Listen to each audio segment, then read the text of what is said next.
"Put your hands in the air," yelled the sheriff, Ike Harmon.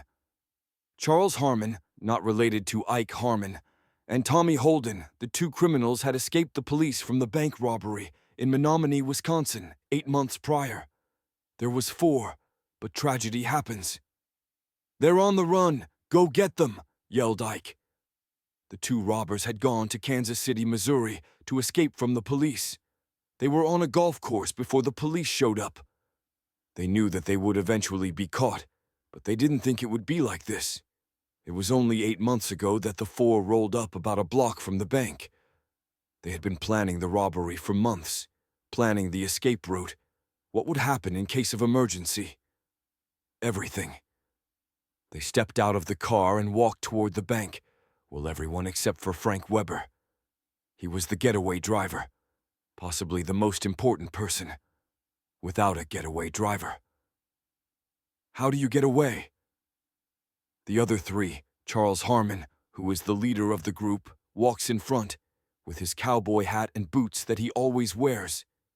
Tommy Holden, the first ever most wanted. This isn't his first rodeo. He is notoriously known around the USA for hijacking trains and robbing banks, and Francis Keating. There's really nothing special about him, besides the fact that he was Holden's partner, hijacking the trains and robbing the bank. The 4 walked toward the bank. "You guys ready?" Charlie asked Tommy and Francis. "You bet I am," Tommy said, trying to sound like he had a southern accent. Once they finally got to the bank, they barged through the door. "Everybody on the ground now!" yelled Francis. All 3 of them with their Tommy guns ready to fire. Tommy went into the vault to grab the cash, while Francis and Charles stayed back, keeping everyone on the ground. While the 3 were robbing the bank, Frank was rolling the car up across from the bank, facing Lake Menominee. Tommy was able to steal about $90,000, which in today's world is about $1.4 million. The bank's guard, Vermin Townsend, was told that if there was ever a bank robbery, to pull the alarm so that the police came and head to the roof. He did just that. He pulled the alarm and headed upstairs to the roof to get a clear shot at the robbers. The 4 headed out of the bank and toward the car to get away as fast as possible. But Harmon got pierced in the neck by a bullet, but he didn't die. Mrs. Schaefer and William R. Kraft, who got shot in the left shoulder, were used as bodyguards. Mrs. Schaefer then tripped on the curb, but the robbers didn't waste their time to pick her up. They just left her there and continued moving forward. They sprinted to the car that was ready to go when they got in.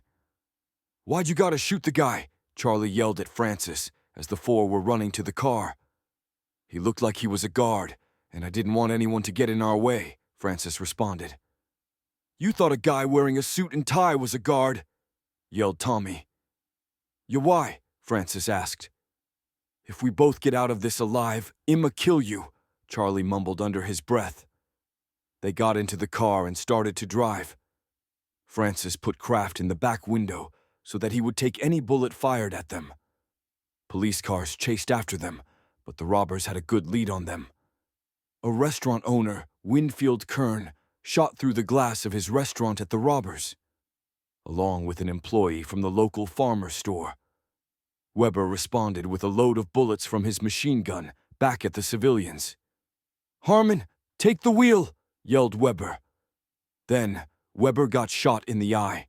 He didn't die right away because of all the adrenaline in him at the moment, but he did die later on Highway 12. They pushed the bodies of Kraft and Weber into an abandoned farm and continued to drive away.